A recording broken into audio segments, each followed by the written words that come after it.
parte das festividades dos 400 anos de aniversário da cidade. E culminou exatamente com o aniversário da cidade agora de 450. Então é um motivo a mais para nós termos um prazer de fazer parte dessas comemorações. A obra está sendo feita pela construtora Matec, reconhecida pela qualidade de suas obras e ganhadora do Prêmio Master Imobiliário 2003 pelo Secov, o Sindicato da Habitação. O diretor da Matec, engenheiro Marcos Antônio, explica que uma das maiores dificuldades para desenvolver essa obra é o local em que ela está inserida, bem no centro da cidade.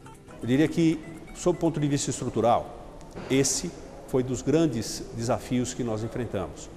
Um trabalho de engenharia bastante elaborado, com uma execução que precisou ser minuciosamente cuidada. Imagine você trabalhar num centro da cidade, limitado a horários de carga e descarga, limitado a um prédio que está exatamente alinhado no passeio público, na congruência das avenidas Consolação, Martins Fontes, Rua Martins Fontes, com a São Luís, com um acúmulo de pessoas entrando e saindo, e você fazer um restauro de uma fachada.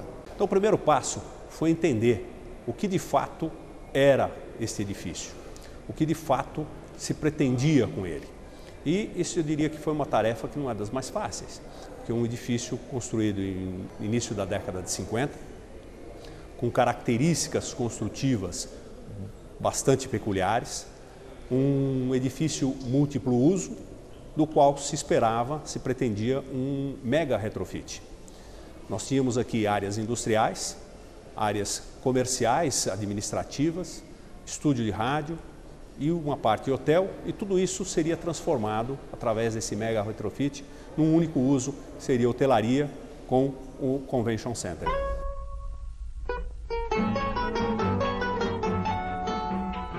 O desenho do novo hotel faz jus aos seus vizinhos nobres, como o belo prédio da Biblioteca Mário de Andrade, os edifícios residenciais e comerciais da Avenida São Luís, em sua maioria em estilo Art Deco, e outros modernos, como a conhecida Galeria Metrópole. Enfim, São Paulo e os paulistanos ganham um edifício renovado, coerente com a revitalização que, pouco a pouco, vem melhorando o visual do centro da capital paulista.